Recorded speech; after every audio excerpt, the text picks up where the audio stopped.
Alors bonjour à tous et bienvenue dans cette vidéo dans laquelle nous allons parler des intervalles des notes. On a vu en détail le solfège rythmique, maintenant il faut s'attaquer aux intervalles avant d'introniser les gammes. Donc au niveau des intervalles, ce qu'il faut retenir, c'est que on va, dans cet exercice, commencer à parler à partir du Do. Donc il y a un certain nombre, vous voyez, d'intervalles de touches entre le Do et la deuxième note sur lequel je vais appuyer. Et c'est cet intervalle qui va avoir un certain nom.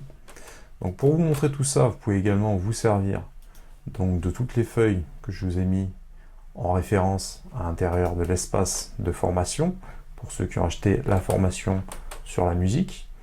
Et donc voilà, on accède à ce tableau des tonalités. Donc au niveau des tonalités, ça va être les fondamentales. Donc quand je prends la première ligne, c'est l'exemple par rapport au Do. Donc par rapport au Do, si je reste sur les touches blanches, en fait, puisque la tonalité de Do ne comporte que des touches blanches, un peu comme sa relative mineure, le La mineur.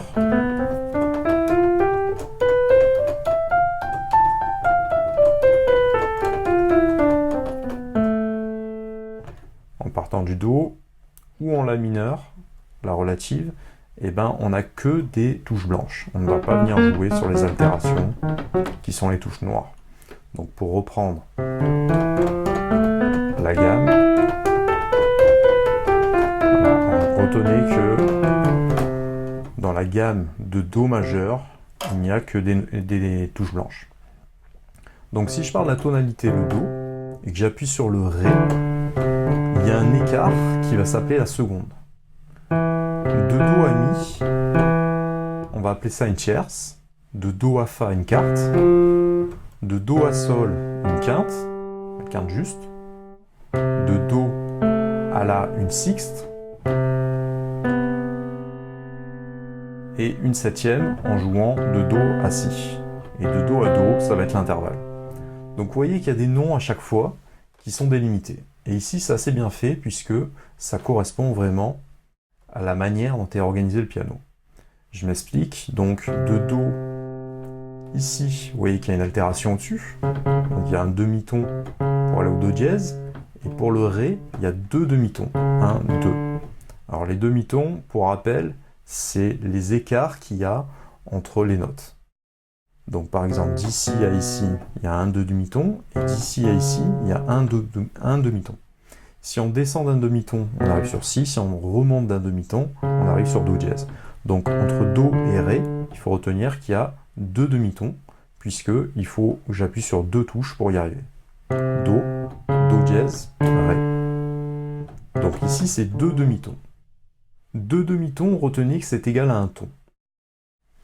Donc Do, pour aller au Do dièse, il faut un demi-ton. Si je rajoute un demi-ton, j'arrive sur Ré.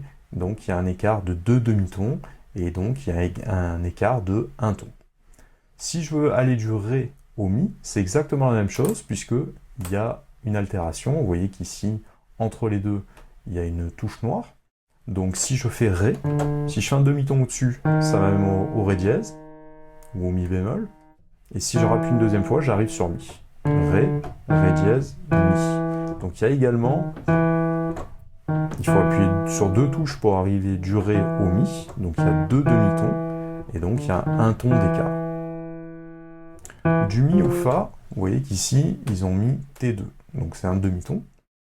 Et donc du Mi au Fa, vu qu'il n'y a pas de touche noire, vous voyez qu'ici, ils ont retiré la barre, et ben il faut appuyer sur une seule touche. Et donc du Mi au Fa, il y a un demi-ton également. Donc maintenant vous l'avez compris, du Fa au Sol, il y a deux demi-tons, donc il y a un ton. Du Sol au La, c'est pareil, deux demi-tons, donc il y a un ton. Et du La au Si, c'est pareil, il y a deux touches, donc un ton. Par contre, du Si au Do, on remarque ici qu'il y a bien un demi-ton. Donc retenez que les écarts peuvent être quantifiés en demi-tons. Donc par exemple, pour aller de La à La, du Do au Fa, par exemple le quarte, eh ben, on peut s'amuser à compter les demi-tons. 1, 2, 3, 4, 5. Donc, Do, 1, 2, 3, 4, 5. Donc ici, un ton, deux tons, plus un demi-ton. Donc 2, 4, 5 demi-tons, puisque un ton est égal à 2 demi-tons. Donc 0, 1, 2, 3, 4, 5. Donc retenez que entre la tonalité et le Fa, il y a 5 demi-tons. Donc on peut s'amuser à calculer en fait, et ça va nous aider dans les autres gammes, puisque la gamme de Do majeur est composée que de notes blanches. Donc Do, Ré, Mi, Fa, Sol, La, Si, Do. Do, Ré, Mi, Fa, Sol, La, Si, Do. Et donc c'est beaucoup plus facile de comprendre comment ça fonctionne, mais dans les autres gammes, vu qu'il y a des altérations qui vont arriver, vous voyez qu'ici par exemple il y a un Fa dièse, et ben ça va être beaucoup plus difficile de s'organiser grâce au visuel du piano. C'est pour ça qu'il faut vraiment intellectualiser vraiment tout le piano, si on veut arriver à s'en sortir, et si on va avoir des bases solides qui nous permettent après de comprendre en temps réel les autres subtilités qui sont plus compliquées. Donc ce tableau est vraiment très utile. Ici, vous avez les équivalences sur la portée. Donc là, à chaque fois, on part de Do. Donc de Do à Do, c'est l'unisson. On joue deux fois la même note. Donc les intervalles, retenez que dans cette explication, elles sont composées de deux notes. De la première, donc la fondamentale à chaque fois, définie à la tonalité, c'est la note la plus basse, et une note supplémentaire. Donc si je fais une répétition, ça va s'appeler un unisson. Si je fais une seconde Do Ré, ça va être une seconde ascendante. Do Mi, tierce ascendante. Quarte ascendante, Do Fa. Do Sol, quinte descendante. Sixte descendante. Septième descendante. Octave descendante. Bon, c'est des noms qu'il faut retenir. Donc, retenez qu'également une seconde est une seconde ascendante, une tierce est une tierce ascendante, une quarte est une quarte ascendante, une quinte est une quinte descendante, une sixte est une sixte descendante, une septième descendante et une octave descendante. Ça, c'est les noms qu'il faut retenir pour un niveau un petit peu plus avancé. Ensuite, on en revient, alors je vous ai déjà tout détaillé, mais vous voyez qu'une seconde mineure,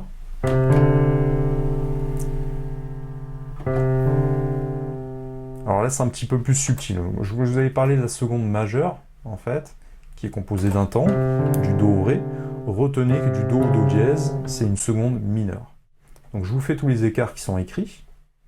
Alors seconde mineure, seconde majeure, tierce mineure, tierce majeure, quarte qui est toujours juste, quinte diminuée. Voilà, la quinte diminuée elle est là, quinte juste, six mineur, six majeur, septième mineur, septième majeur, septième et l'octave si ton.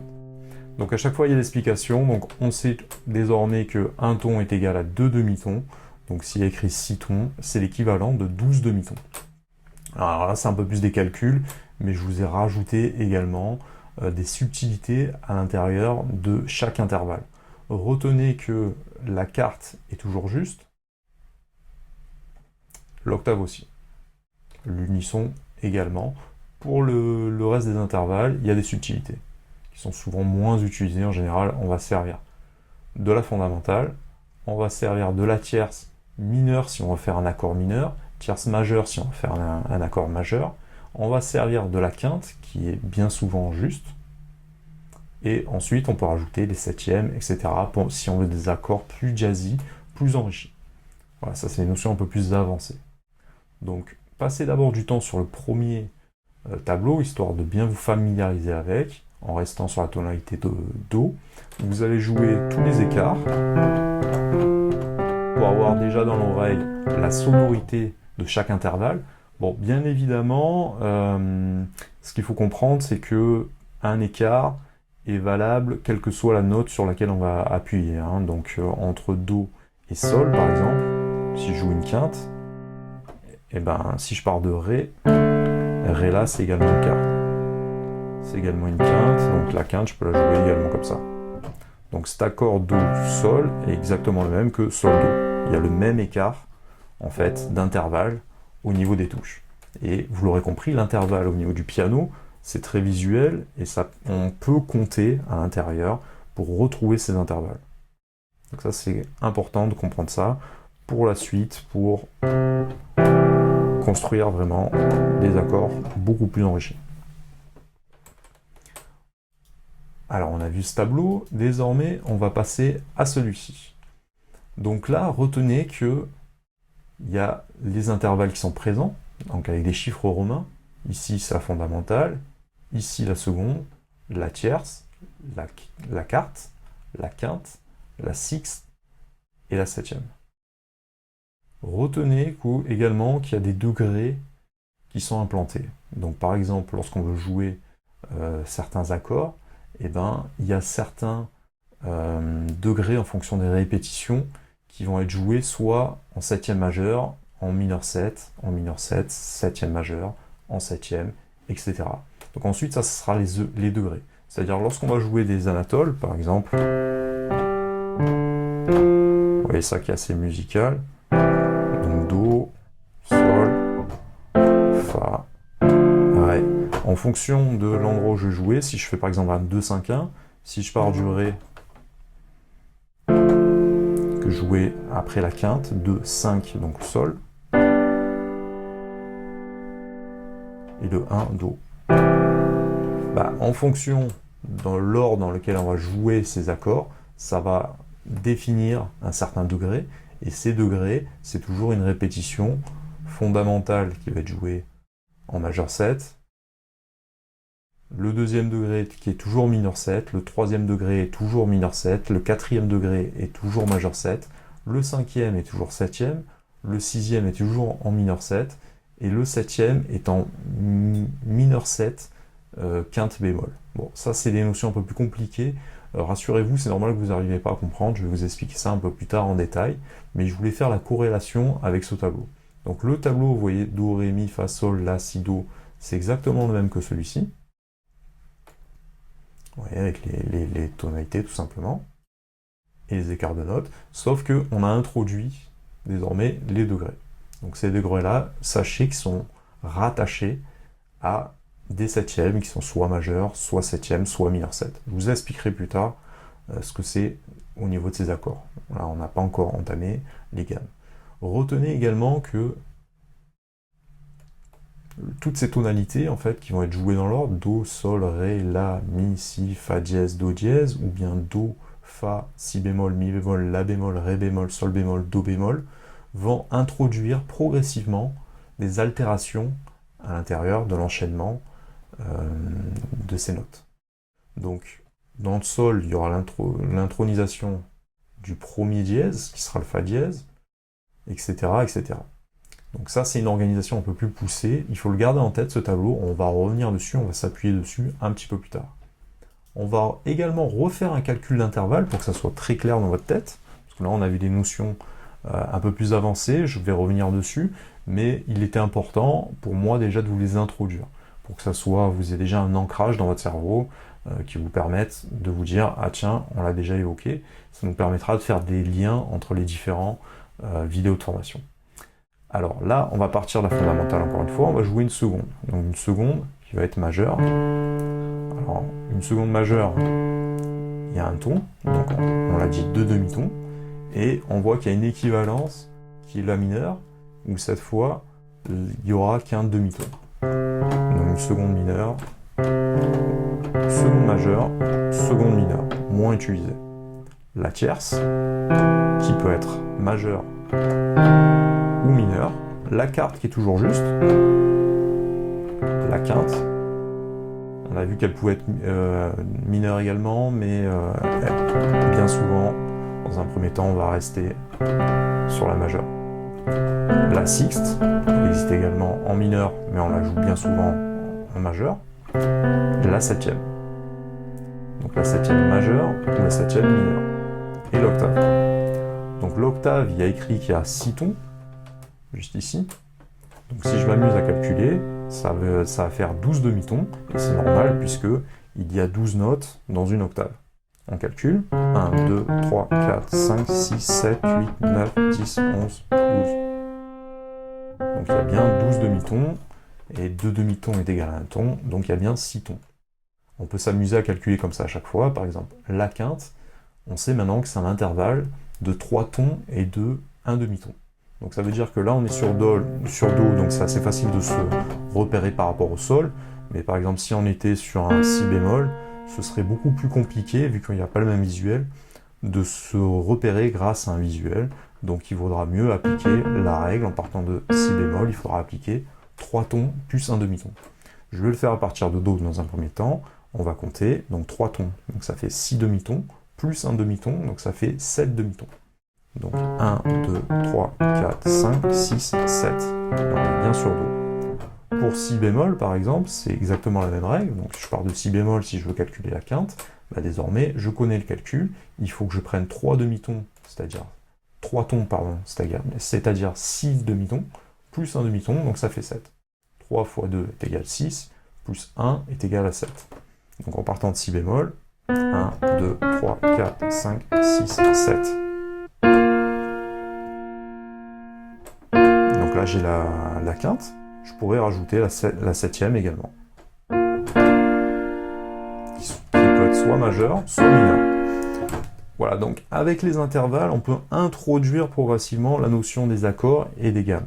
Donc on va venir parler des accords et des gammes un peu plus en détail dans les prochaines vidéos, mais désormais vous savez que vous avez un repère qui peut se faire à partir de votre fondamental pour trouver les intervalles qui ont des noms, et grâce à ces intervalles, on va pouvoir composer des accords. C'est comme ça qu'on procède en musique.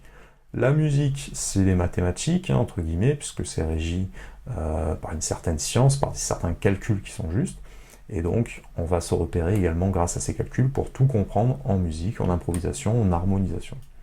Donc encore une fois, ce tableau, ne rentrez pas dans ce détail-là des degrés, mais sachez qu'il existe des degrés qui possèdent en fait des septièmes sur les accords enrichis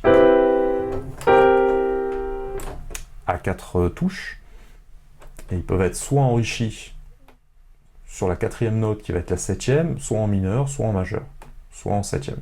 Je vous expliquerai la différence. Il y a des demi-tons qui existent, par exemple en majeur 7, septième, mineur 7. La différence, c'est que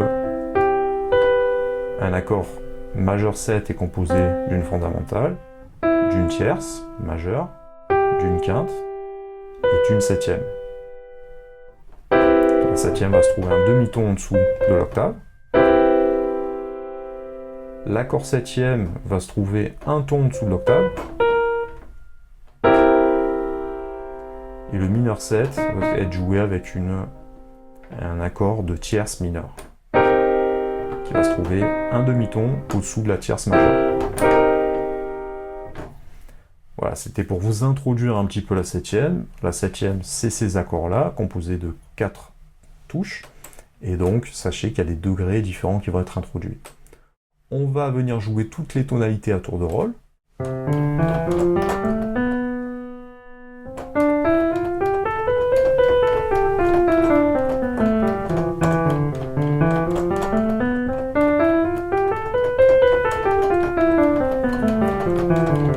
En Do, vous voyez qu'il n'y a que des touches blanches, et c'est le cas ici, on peut vérifier, 1, 2, 3, 4, 5, 6, 7 et octave.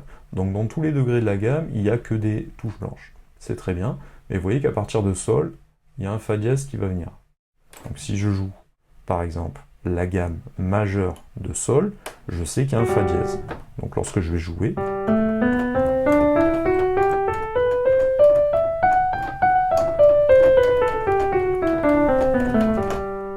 j'introduis mon Fa dièse à l'intérieur de ma montée de ma gamme. Donc là, je sais que j'ai un repère. À partir du Sol, j'ai un premier dièse qui apparaît. À partir du Ré, j'ai 2 dièses qui apparaissent. À partir du La, 3 dièses qui apparaissent. Et ça va exister en majeur et en mineur. Voilà à quoi correspond ce tableau. Mais vous pouvez commencer à composer vos accords. Par exemple, un accord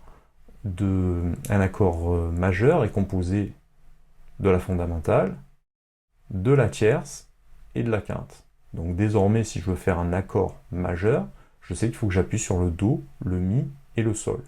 Je répète, pour jouer un accord majeur, je sais qu'il faut jouer sur la fondamentale, sur la tierce majeure et sur la quinte. Donc je vais jouer Do, Mi, Sol. Donc ainsi, je peux commencer à composer mes accords. Je vais vous expliquer dans les prochaines vidéos comment définir chaque accord, mais désormais vous avez ce tableau qui vous permet d'avoir des connaissances solides, qui vous permet d'avoir vos repères. Ici, ça va être l'intervalle de toutes les notes, et contrairement à là où je suis resté vraiment sur les noms des intervalles les plus courants, j'ai introduit ici des petites subtilités avec des intervalles qui sont moins connus, qui sont moins joués, mais qui existent également. Donc vous savez qu'il existe la fondamentale, la seconde mineure, la seconde majeure, la tierce mineure, la tierce majeure, la quarte juste, la quinte diminuée, la quinte juste, la sixte mineure, la sixte majeure, la septième mineure, la septième majeure et l'octave. Voilà, c'est tout ce qu'il existe. Ici, ça va être la représentation des intervalles sur une portée. Donc l'unisson, on joue deux fois la même note. Ici, un accord un écart entre le Do et le Ré, le Do et le Mi, le Do et le Fa, le Do et le Sol, etc. Donc visuellement, c'est comme ça qu'on va pouvoir se repérer également. Donc si on compte les demi-tons à chaque fois, on va pouvoir compter également 1, 2, 3. 1, 2, 3, 4. Donc voilà, je sais qu'il y aura 4 notes pour jouer de là à là. Et ici, c'est notre tableau classique qui fait un repère en fait consciencieux sur le côté vraiment scientifique des notes pour retrouver vraiment chacune des notes de votre gamme en fonction de votre tonalité. Donc de là à là, ça va être une seconde, une tierce, une quarte, une quinte, une sixte, la septième et l'octave qui reprend la tonalité d'origine. Et ici, vous avez un visuel pour vous rappeler comment est composé le piano, c'est-à-dire qu'il y a une touche noire entre le Do et le Ré, il y en a une entre le Ré et le Mi, il n'y en a pas entre le Mi et le Fa, donc ici, voilà, il va se passer quelque chose qu'il va falloir surveiller. Ici, de Fa, Sol, 4 et 5, il y a une touche noire, 5, 6 pareil, 6, 7 pareil, et petite subtilité encore, il n'y a pas de touche noire entre le 7 et le 8, vous l'avez déjà repéré, mais vous pouvez l'intégrer également avec ce tableau. Donc voilà, on a fait une intronisation par rapport aux écarts. Vous pouvez également écouter sur internet des chansons qui ont été composées sur certains intervalles qui sont connus, histoire vraiment de vous l'avoir bien dans l'oreille. Vous pouvez jouer ça sur un piano classique ou plutôt avec des synthétiseurs pour essayer d'apprivoiser vraiment le son des écarts, des intervalles, des notes.